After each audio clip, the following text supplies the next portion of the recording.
And bad morning, everybody. This is the 40th episode of Bad Morning News, brought to you by Brave Browser, the ad resistant, tracker resistant browser, and our patrons, who we thank very much for all of their support and hope to get many more of. Today is our usual community edition, where people within the Discord community for Bad Morning News can contribute their articles that they've wanted covered for this week. We have a few, and we'll also be supplementing that with a couple of follow ups from previous news stories that we've run before. So let's kick it off, Cryptic. Do you want to run with the. Let's start off with that robot article that Fungus found, then I'll hit the one for Britain. All right. Bad morning, everybody. Thanks to Fungus666 in Discord for submitting this article.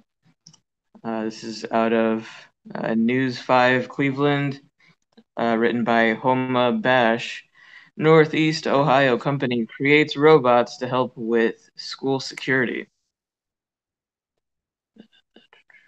Eastlake, Ohio. A Northeast Ohio company believes they can improve school safety and security with the use of robots. Yes, robots. Intellitronics is based in Eastlake, known for manufacturing digital electronic automotive accessories. But CEO Paul Spivak has always had a passion for robots. I was the nerd, got into electronics, built all kinds of microprocessor stuff. Now here we are, Spivak said. Robots are definitely coming. It's the robot revolution, he explained. Everybody thinks that robots are going to replace humans. Not necessarily true. They're going to be aids, they're going to help people.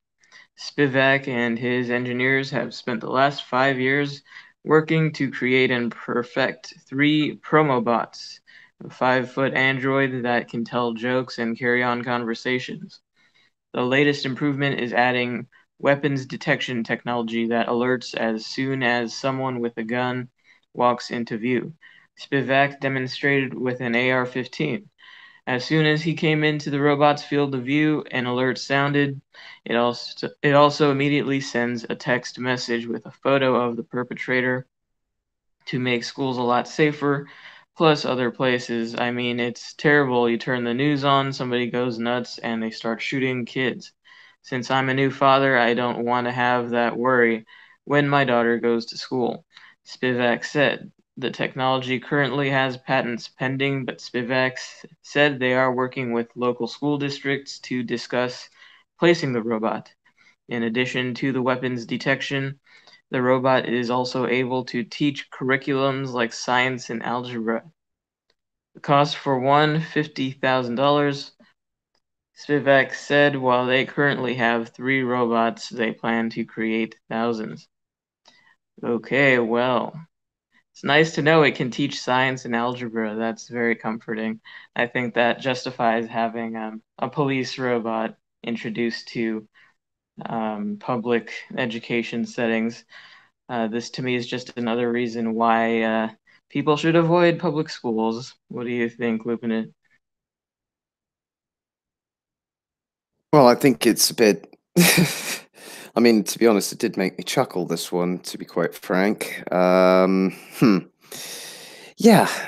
Why is it that we need robots to spot rifles? I mean, rifles are quite obvious weapons, so you'd think most people would immediately be alarmed if somebody's randomly walking into a school, which by federal law is a gun free zone, with a rifle. That can't really be somebody who's necessarily going to do good in the world unless they're potentially coming in to visit their brother and they just came back from a war zone or something. But even then, you still wouldn't expect them to be carrying the weapons into the school. So, I mean, to me, it's not. If you're looking at what is, it doesn't make sense that this, or it doesn't really seem like there is a market for this. I don't even see why the guy's doing it. If it was having some sort of actual security measure that could be deployed, like upon sight, it sounds an alarm and tases, said subject. Yeah, maybe I could get that. I could understand some sort of benefit to it because it's direct response and it's automated. So, bully. But an automated alarm system, you could do that with a camera. You could do that with practically anything and somebody monitoring to make sure, or even an AI monitoring the image to do it. You don't need a robot for that. It's overkill. Yeah, that kind of seems like someone desperately trying to just push more robots for the sake of robots. Yeah, it does feel like a bit of a propaganda ad, to be a large extent, to be quite frank. It's like, yes, we need robots to solve the problem of seeing weapons. Wait, what? You can see those ones quite clearly. It's very hard to hide that much firepower. Really is. But hey. So yeah, I mean, it's a bit of a lighthearted one, to be quite honest, but I just find it laughable at the moment that this is what America is coming to. Robot alarms that don't really do anything else but just basically make people aware that something that shouldn't be here is here, which, as I said, massive overkill for what you could do with technology that's far more reliable. In other news, in Britain, we have something laughable from the police as well. South Yorkshire police relentlessly mocked after urging people to report one another for, quote, offensive or insulting words. This is from The Standard in Britain, written by James Morris 3 days ago. And here's what the South Yorkshire police tweeted. In addition to reporting hate crime, please report non crime hate incidents, which can include things like offensive or insulting comments online, in person, or in writing. Hate will not be tolerated in South Yorkshire. Report it and put a stop to it. Hashtag hate hurts SY. Seems like South Yorkshire has a bit of hate here, if I'm honest, but we'll get into that later. A police force has been slated after telling people to report one another for using offensive or insulting words. South Yorkshire Police was criticized after urging its 166,000 Twitter followers to report, quote, non-criminal hate incidents. The force's account had initially asked people to report hate crimes based on race, religion, sexual orientation, and disability. But in a separate follow-up tweet, it added, and I just reported that piece that they did, and also did a little shared a little meme comprised of many different people from all castes and creeds, genders, etc.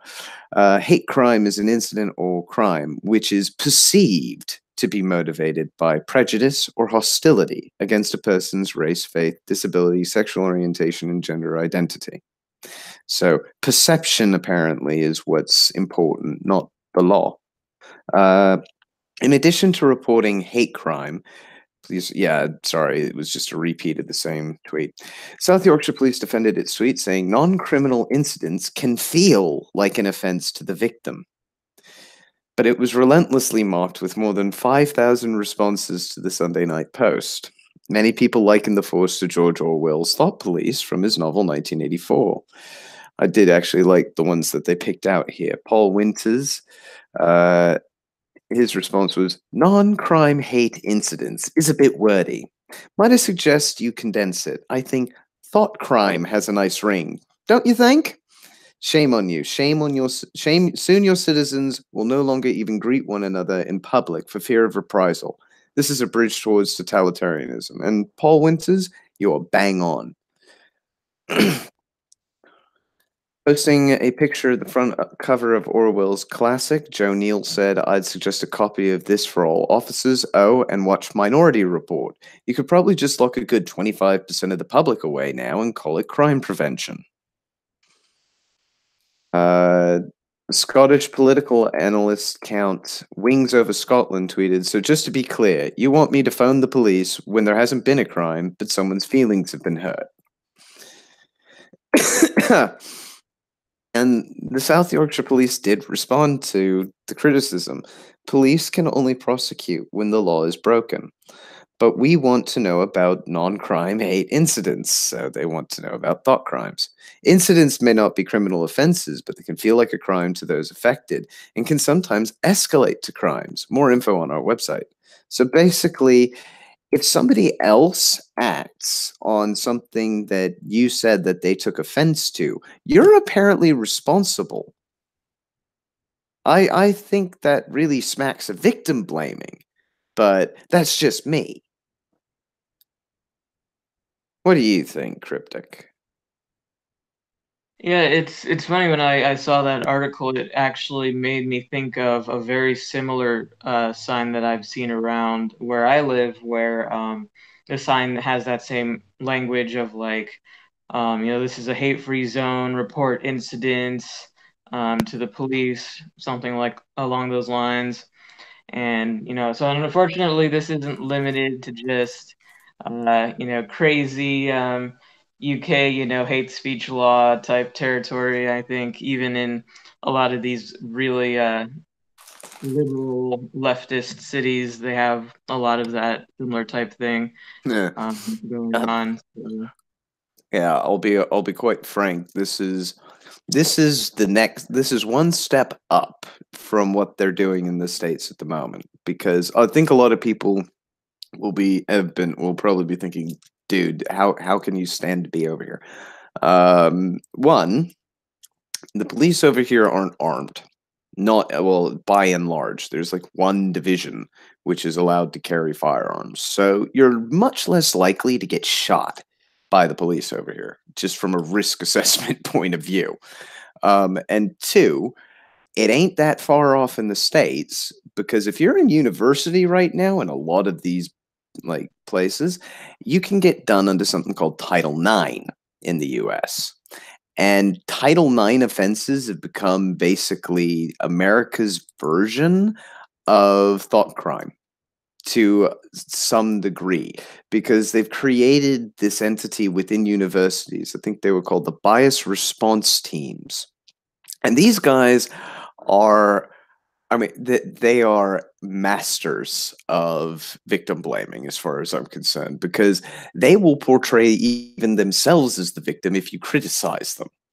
So if you're doing something that, or if they're doing something that you feel is oppressive in any way to you, well, they can say your criticism of the BRT is actually a Title IX offense because they're a protected group and you're not.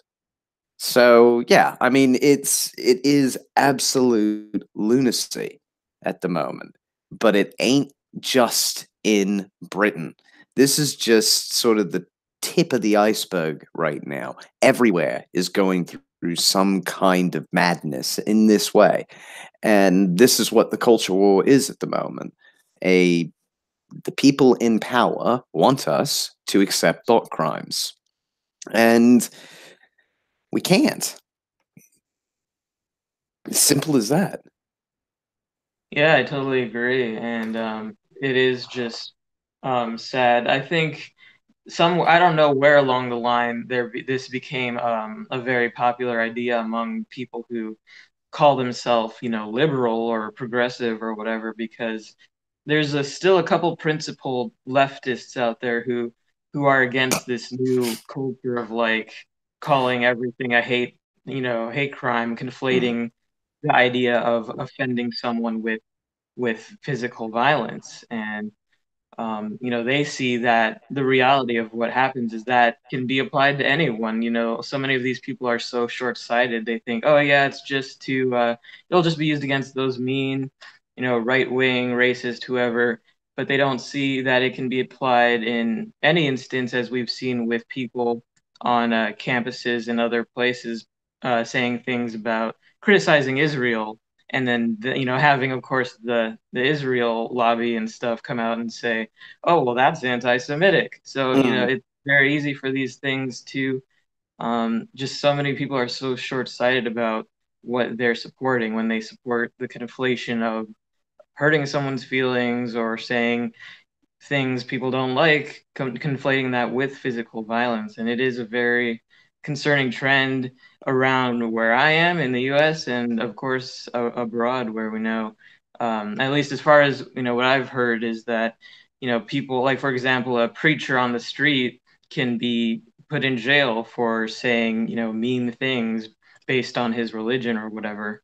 Um, and so, yeah, I mean, at least we haven't gotten to that level in the US, but to see people actively trying to tear down the First Amendment as it is to allow for people to be prosecuted for this speech is very concerning.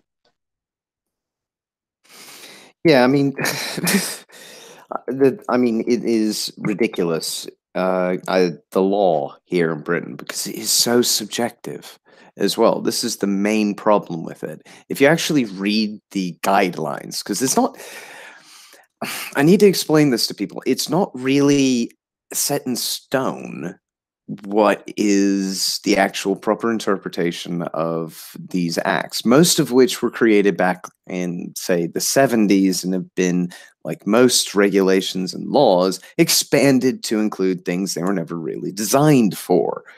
But what's wound up happening is a large chunk of it is all handled in police guidelines. And the police and legal guidelines on this believe the victim, in effect. It's not innocent until proven guilty with this type of crime. That's the problem. You are guilty because you caused offense. And that offense is the crime. And the real problem is anybody can get offended by practically anything. I mean, we're talking about people and how likely they're going to be getting offended. That will offend somebody because they'll think, oh, they're talking about me. I don't get offended easily, and they really do. Um, and it's that sort of paradoxical madness, the contradiction within itself, that you're innocent until proven guilty unless you demonstrate hate. And what kind of hate? I mean, we all are now being taught that hate is inherently bad. You shouldn't hate people. But there are valid reasons to hate people. I think most people would hate fraudsters and con men. I think most people hate people who steal from them or arsonists. I think most people hate murderers and rapists or pedophiles. These are groups that you have a valid, logical reason to hate. And I don't consider that hate as inherently bad in that circumstance. I really don't.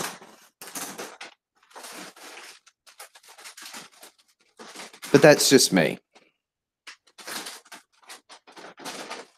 Yeah, I think, I mean, yeah, frankly, I think people have a right to be hateful. I mean, like one story I heard about a college campus somewhere, in the U.S. where there was an incident where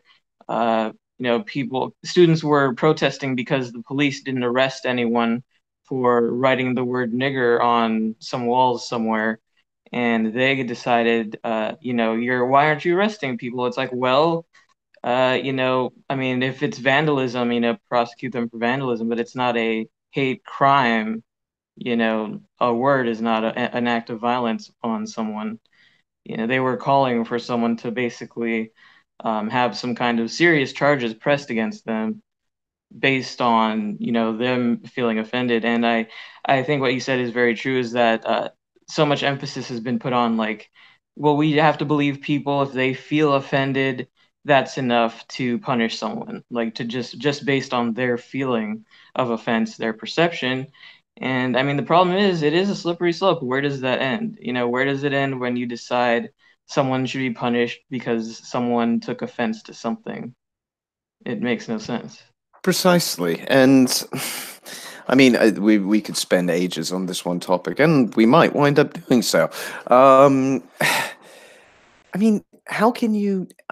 I don't even understand how these people think it is permissible. I don't know how they can't sort of process that risk that it will be used against them. Because to be quite frank, I find political correctness offensive. Now, what are these people going to do about that is probably say brush it off and say, "Oh, you're just being deliberately uh, contrary. You're trying to provoke something, provocateur. That's all you're trying to be." I'm like, no, I legitimately get offended when people have to feel that they should cover up how they consider a situation, because then I don't really know what they think anymore. I have to interpret some sort of subtlety that isn't clear.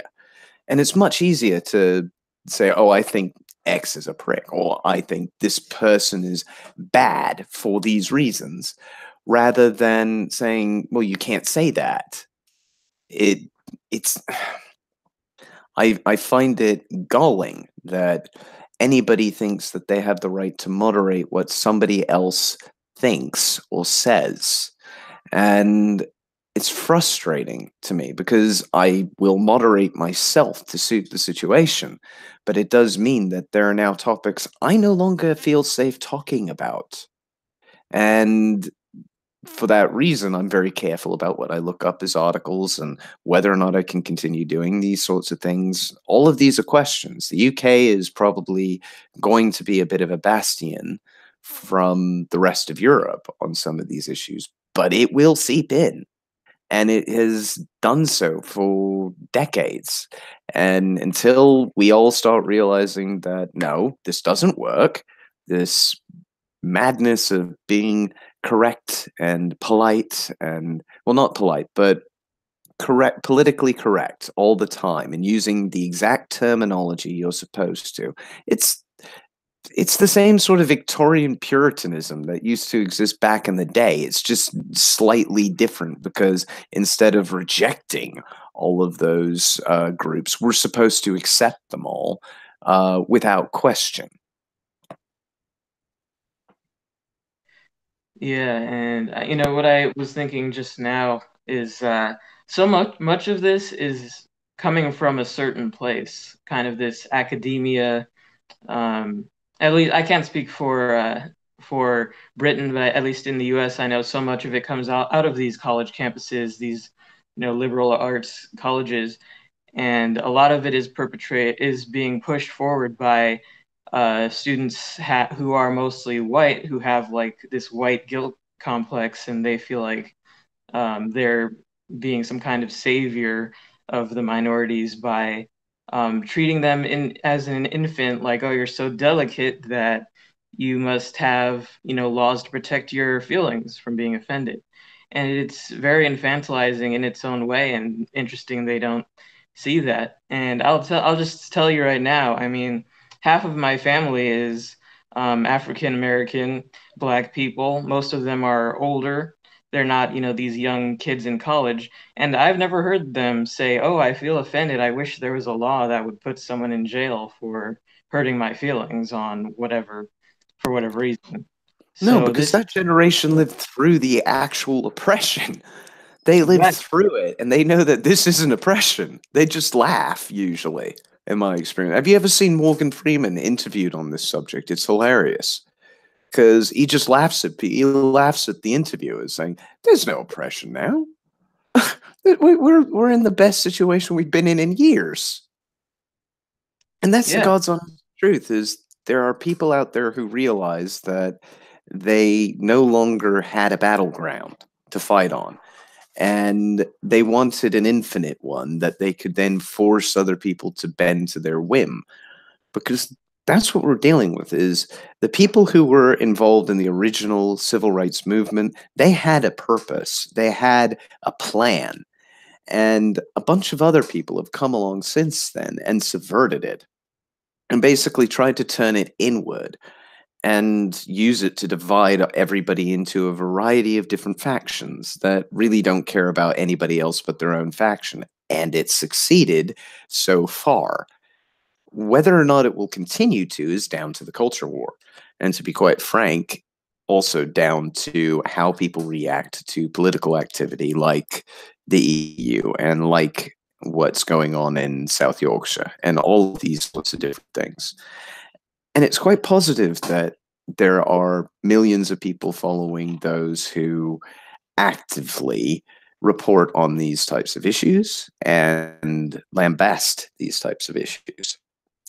And that is important. I mean, the fact of the matter is, you don't get that many eyes on the mainstream media comparatively to some of those view counts. I mean, you're talking millions and in some case tens of millions for some of these channels. And it's ridiculous. You can't local news could never compete with that. And these are international sorts of channels online that you can get on multiple platforms now. And thousands are getting their actual information from them, particularly if they're younger. The older generation probably still relies largely on televised media, but even some of them, they're going to adapt to it too, and they're the ones who are more likely to understand it. And it is, I mean, I'm going to hit a few comments now, as I think we're a little bit, unless some more have come in, I think we're out of community stories. Yeah, at the moment. Yeah, Daniel Hatfield said, I think it's actually a way to control political thought at its core. They call it hate, but it's really politics. And yeah, that is basically what political correctness is. You, as the establishment, in whatever set you are in, define what is correct to say, and then force everybody to fit that mold. And that is politics, because you're trying to use the state to basically achieve all of this. I call it hate, but it's really opinion, though. That's what I think. It's not just politics. It's people are tied to the idea that their opinion is the only one that matters. And I'll readily admit when I am wrong in my opinion of something, but I do ask for proof to say that I am wrong, not just another assertion or another person's opinion of the matter.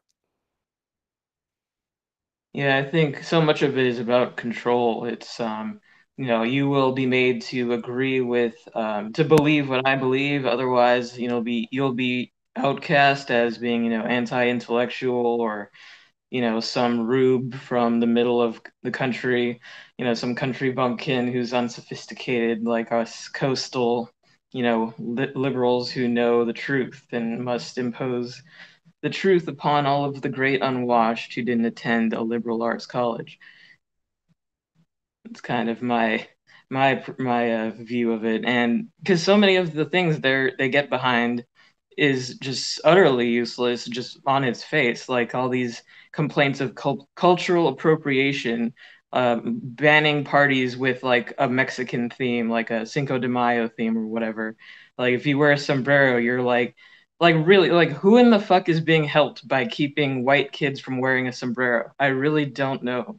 I don't understand. If anyone knows of someone whose life has been improved by preventing, white people from celebrating Cinco de Mayo, please let me know.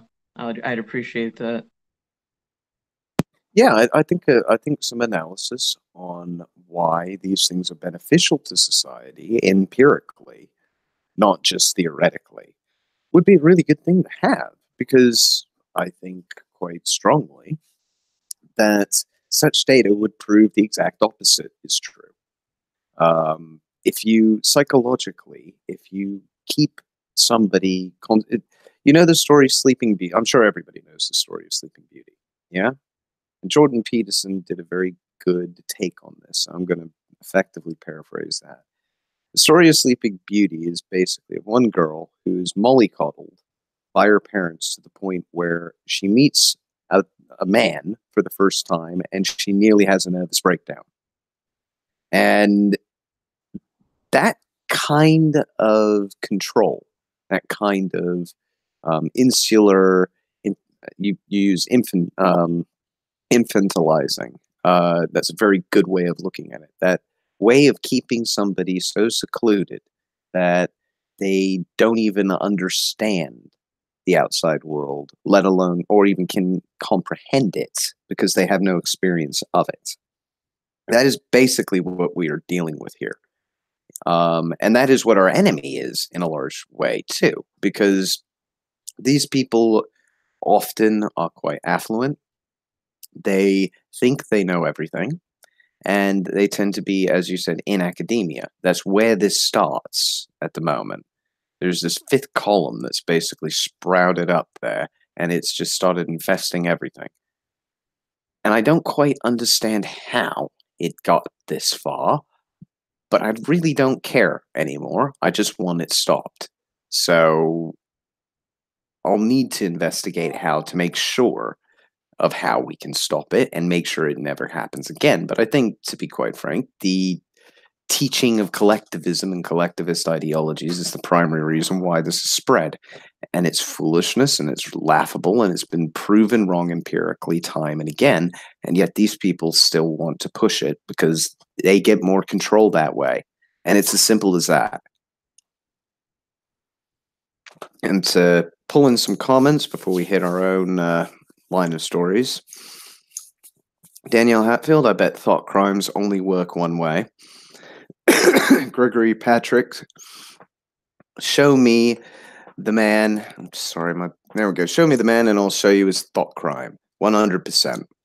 From Fungus, there's also a litany of fake hate crimes committed to incite public outrage. Thank you for reminding me of that one, because I was actually going to bring that up. Some of those graffiti incidents that have come out that cause mass outrage were actually done by people who are in those groups. So they're trying to instigate hate in a way towards their own group in some perverse way. So, for example, I remember reading an article that there was soon after Trump got elected, there was a Nazi symbol that was put up and fascism and all sorts of stuff. And it was done by a bunch of black teenagers in the local area. There was another one where people put up posters that were quite racist, and it turned out to be Antifa.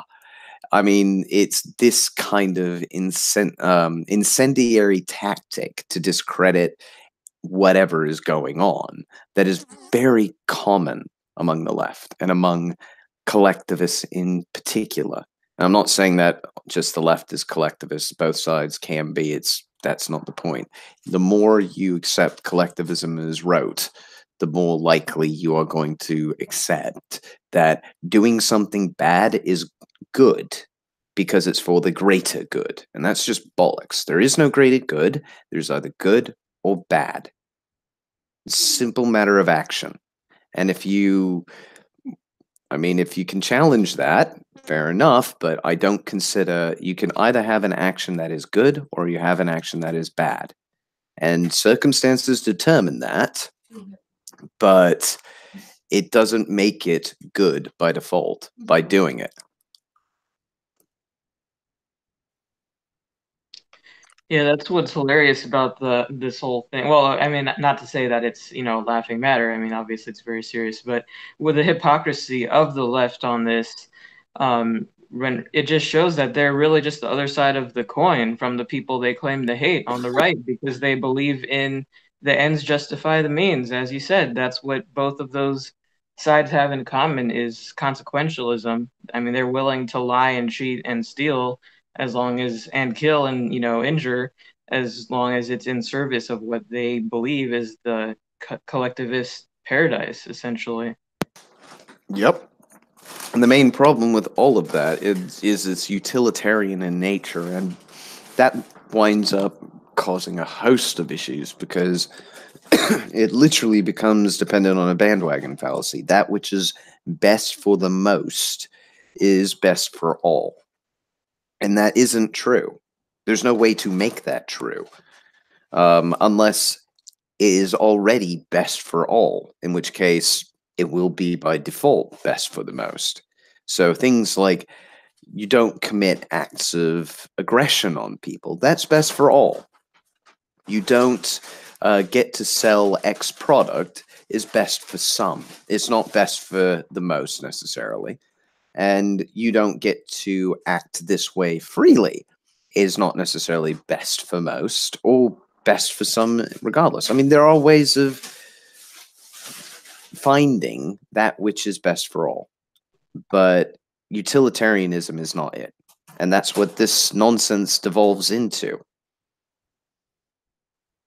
Nat Sock returns. Anyway, Camp 002. They are ethno-corporatists, a modern-day update of the ethno-nationalists. Not familiar with that term, actually. It does make some sort of sense because they tend to invest the business side of things. Although Sargon has a good interpretation of this, which is hashtag get woke, go broke. All the companies that are backing this social justice warrior flavor of nonsense have been pilloried and lampooned for their activities. Take Nike and their advert for Kaepernick. It's been absolutely destroyed, as far as I'm concerned, by the rebuttals that have come out from it. Everywhere from Trump or journalists who've been mysteriously killed in recent history. I mean, there's any number of things. Edward Snowden, I think, was used in a meme for it. And they all play on the same concept. But it doesn't add value to Nike. It actually has, I think, empirically harmed their value to some extent. Now, it's not going to stay harmed because this is a U.S. corporation, and all they have to do is lobby for a bit of funding or a bit of treasury money. So I don't expect them to really suffer in the long term for this, but they will, in the short term, at least feel a tiny bit of pain for being morons. And that will hopefully get them to realize that it's not worth it. Because the people who back this lose their careers, they lose their potential, because nobody's willing to keep supporting this madness anymore in society. Or there's such a vocal group, at least, that is no longer willing to do that, that it's really starting to backfire in a massive way. And I know Jeremiah would probably disagree with me on all of that, but I'm fairly confident that we are seeing a change in the trend over time from this elitist academia, we know what's best for everybody concept being applied to a let us work this out for ourselves paradigm. And whether or not that continues is really down to absolutely everybody around there. And all in society have to, well, not every, the most people in society have to get behind the idea that they are responsible for themselves first, and that which they are willing to take responsibility for second, and nothing else. Because that's important. You can't take on responsibilities that you don't know how to fix. And you can't expect other people, just because they have an authority to take on that responsibility, to be able to fix it inherently, which is what we do with the state today. Camp 002, basically, ethno-corporatists act like their identity is a corporation handling debt patents. Okay. It's an interesting way of looking at it. I'm not sure I would agree necessarily with that, but then again, I need to look up the term in a more formal way. Right. I think at this point we should probably tackle a couple more of the articles we found. So I wanted, as I said, to go back in time a little bit. We've covered a lot of stories in the past 40 episodes, and I thought it was worth going into what's been going on since then, and just sort of hit these as quick as we can in brief. Early on in our history, we reported on the Nicaraguan uprising, which was basically sort of sparking and stopping and sparking and stopping consistently.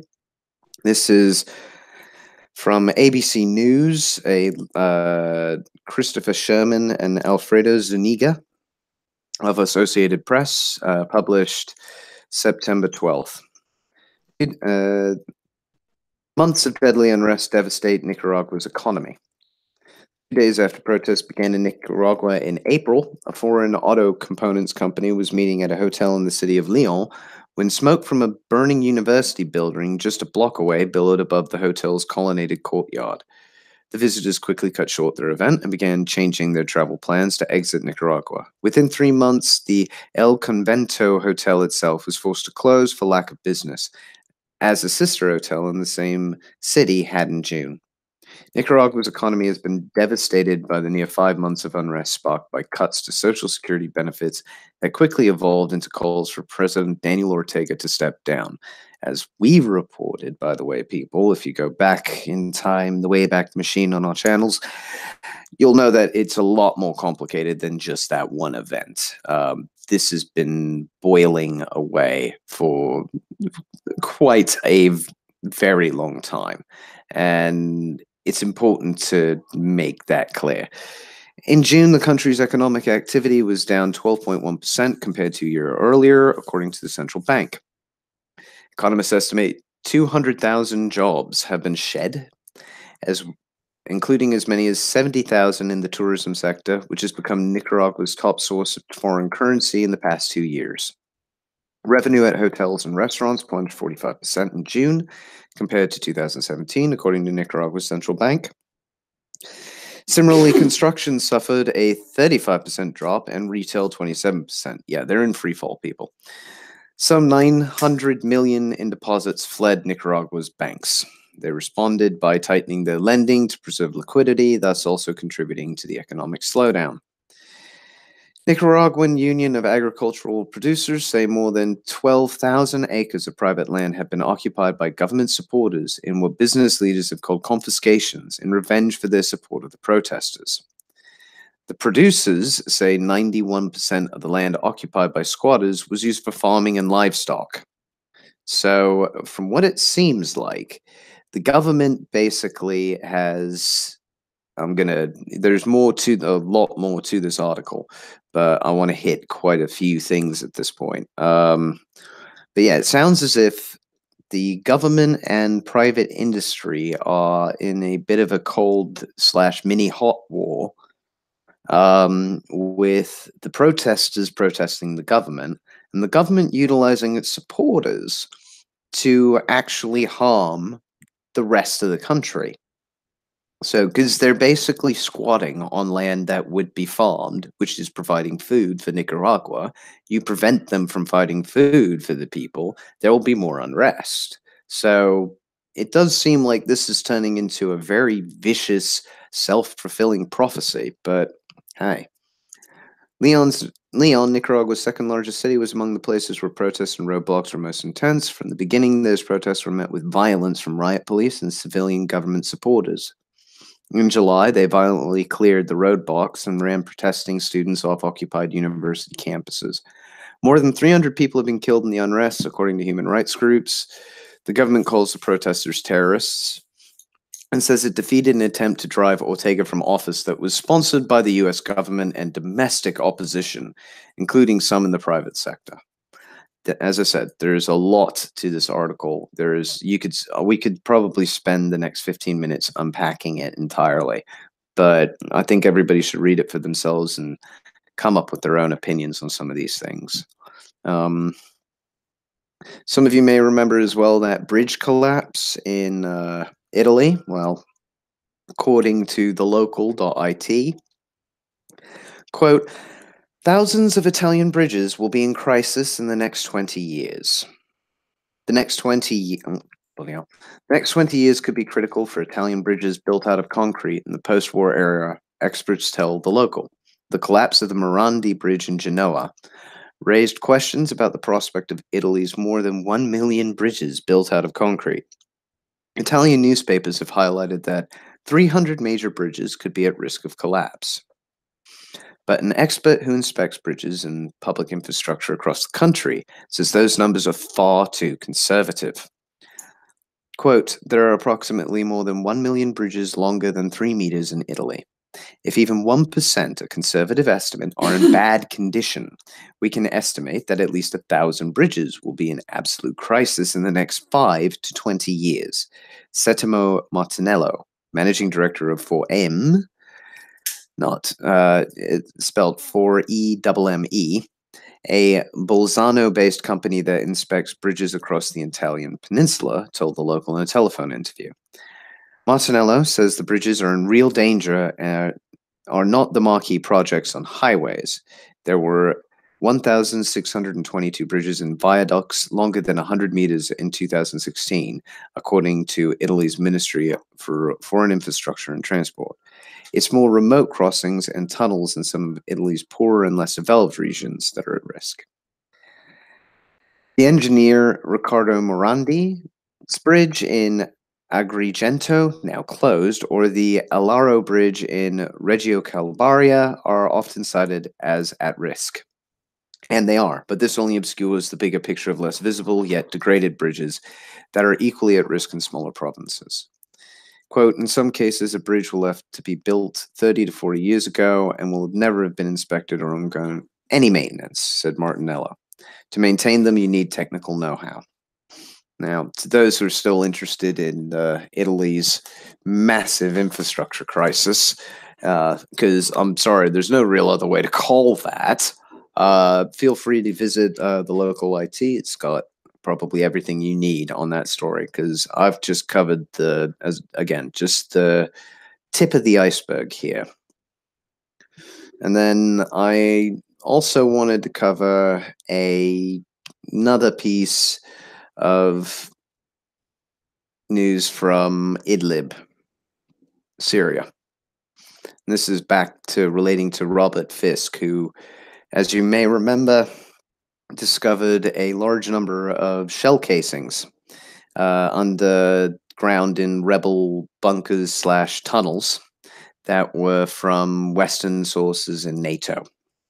And this is from Mint Press News on Syria. After warnings of mass murder and catastrophe, Robert Fisk prowled the Idlib front lines. The only massed forces Fisk came across were vast herds of sheep, and close to Aleppo, a string of camels. War might be coming, but not yet. Every journalist would like to start a report with the words, all quiet on the Western Front, or the Eastern Front. And I had actually scribbled all quiet on the Northern Front in my notebook on my rural way to the far northern village of Kensabah on Syria's front line opposite Idlib province, when an artillery piece in the forest banged off a shell over our heads. It took 25 seconds for the sound of the explosion on the hills to the northeast to echo softly back to us through the trees. Then a second round, and a third. A few Syrian soldiers on motorcycles purred along the road. Front lines are like this. Sunlight, lots of clouds, a winding country laneway, an explosion, and then a herd of sheep drift out of a field and the bidding of a cowled shepherd. So goodbye to the all-quiet bit. But here's the problem. Syria makes no secret that it has amassed 100,000 troops around Idlib province for the last battle against these Islamist enemies. Give or take, anyone who can be persuaded to, quote, reconcile with the Syrian government via the Russians, go home, Tajikistan, Saudi Arabia, Afghanistan, Chechnya, you name it, or surrender. And as we all know, a lot of the jihadis in the Idlib terrorist dustbin, the Russians and Syrians use terrorism now with all the alacrity that George Bush deployed after he invaded Iraq, prefer to battle on Idlib after leaving the big cities of Syria. Then there are the experts in the West who tell us that there are 300,000 fighters in Idlib. I suspect closer to 10,000. Civilians we are informed, compose between 2.5 and 3 million of the souls in Idlib. 500,000 of them, in other words, may or may not be there. The civilians trapped in eastern Aleppo turned out to be a gross exaggeration once the siege ended in 2016, but maybe the higher figure in Idlib is the right one. And how do we know that 100,000 Syrian soldiers is the correct statistic? But if so, it's the largest massing of Syrian troops since the start of the war. Thus, Trumpian UN Merkel Adrogian warnings of humanitarian catastrophe, mass murder, chemical attacks, and Armageddon had me prowling along Syrian's front line roads for all of 2 days. Yet the huge Syrian invading force remained oddly elusive. I traveled from the Turkish front at Kasab through Rabia and Kansaba and behind Jonin and then up the Syrian military supply route from Hama to Abdu Ahad. No, I cannot pronounce. I've been struggling with these, but Abdu ad Duhur and through villages unheard of outside of Syria. One, two, there are about 6, and I would pay good money for somebody to actually be able to pronounce those properly. And the massed Syrian army around Idlib was nowhere to be seen. Was this really the start of the last battle? I keep asking myself. Amid a sylvan grove east of Kasab, I suddenly came across 200 Syrian troops, steel helmets, arms at attention on parade. The commander sent a motorcycle soldier after us to ask why we were taking photographs, for this was, to be sure, a good boy's own paper picture for the Independent. Readers, please note my colleague snatched snapshots with this dispatch, but there were no armored vehicles, no Iranians, no Hezbollah, no Russians, no convoy of field artillery, though I'd seen the photos of the Syrian convoys a couple of weeks ago. And the only mass forces I came across were vast herds of sheep and close to Aleppo a string of camels. Not a single soldier was carrying a gas mask, which would surely be a sign of an imminent chemical attack anywhere on the front, whoever was dropping the stuff. Robert Fisk goes on significantly more on how all of the hype in Syria at the moment does really sound like a lot of hot air from all sides. And it could be that this is being used as a distraction. But he is at least being a decent and honest journalist in admitting that he doesn't know for certain. He's just recounting what he's seen. And what he's seen doesn't quite tally with what he's been told. So we need to be aware of that. And then the final one I found that we had covered once before. This was regarding, you may remember how I mentioned Eritrea and Ethiopia finally seemed to be ending their 2-decade-long war and civil war that had been going on. Well, according to the BBC, on the 11th of September 2018, Ethiopia-Eritrea border reopened after 20 years. Ethiopians and Eritreans have been celebrating the reopening of 2 key crossing points more than 20 years after a border war shut them. Hundreds of people from the 2 countries hugged each other and some wept as their leaders led celebrations to mark the reopening. Ethiopia also announced that its troops would start withdrawing from the border area. These are the latest moves in the rapprochement between the ex-enemies. Ethiopian Prime Minister Abiy Ahmed and the Eritrean President Isaias Afwerki signed a peace deal in July, restoring diplomatic and trade relations between the nations. The reopening at Bure gives landlocked Ethiopia access to the sea. Another border post near the Ethiopian town of Zalambisa also reopened. It coincided with the Ethiopian New Year, adding to the festive atmosphere. Quote, "It's a wonderful day. I came here to meet my relatives who I haven't seen for 20 years. We are so happy. I've met my mother and my sibling after 24 years. I'm so happy. I can't express my joy." So it definitely seems like Ethiopia and Eritrea have finally buried the hatchet, which is something that has been desperately necessary for, I think, everybody in that region to thrive. So I know this is a piece to many may sound like good news, but remember, it's bad news for somebody, and this is particularly bad news for the elite. And then the one last other, and also bad news for the elite on the war front. From, again, the BBC, the Koreas, North and South Korea, are set up to set up a liaison office to, quote, talk 24/7. So this is actually really quite important for that particular war, given the fact that there have been no real diplomatic talks since the ceasefire that have been of any significance. There's been no push to have consistent and constant communications between the 2 nations. And this is a proper way of doing it. The two Koreas have opened a liaison office that will allow them to communicate on a regular basis for the first time since the Korean War. The office on the north side of the militarized border will be staffed up to 20 people from each side. The Koreas will be able to, quote, directly discuss issues 24 hours, 365 days, Seoul's unification minister Cho Myung-kwang said. The opening comes ahead of a meeting between North and South leaders. South Korean President Moon Jae-in and North Korean leader Kim Jong-un will meet in Pyongyang next week in their third summit. Since US President Donald Trump and Mr. Kim met in a historic meeting in June, little progress has been made on the North Korean denuclearization. But Mr. Kim recently requested another meeting with Trump, who has hailed his very warm letter. The opening of the liaison office is a sign that even if talks between the North and the US are not moving forward, the two Koreans seem determined to develop closer ties, says BBC Seoul correspondent Laura Bicker. Again, more on this is available for you to read, but it is a fairly good sign that these groups are finally starting to align. And as we're running out of time, let's address some of these comments quickly. A good thing to research is Truss. There's a link to a video from Finian, which is, again, to do with the ethno-corporatist concept. We'll be getting a better definition for this later, so we'll update you next week. From Gregory Patrick, Nicaraguan news came as a shock to me. South America is going to burn for a generation. My only hope is they rise like Rome and do well for a while afterward. Yeah, South America's not at a good time of it. Wouldn't you say, Cryptic? Yeah, no, it's been pretty ugly for them, so I will also keep them in my thoughts.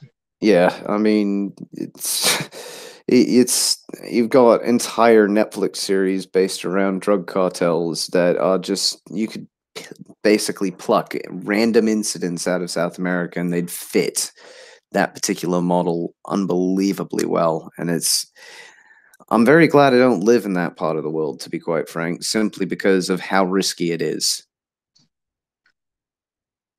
Yeah, although I hear a lot of people go to Costa Rica. I'm not sure what the situation is there, but yeah, overall, South and Central America have been at the receiving end of a lot of shit. Very much so. And I did find it unfortunate. So much of Nicaragua at the moment seems to be divided so badly. You've got, as I said, the government supporters actively attacking the farms because by just like preventing people from being able to use the land. It's bad for everybody. Surely they can understand that, but now their daddy state. Apparently, that's what needs to be dealt with.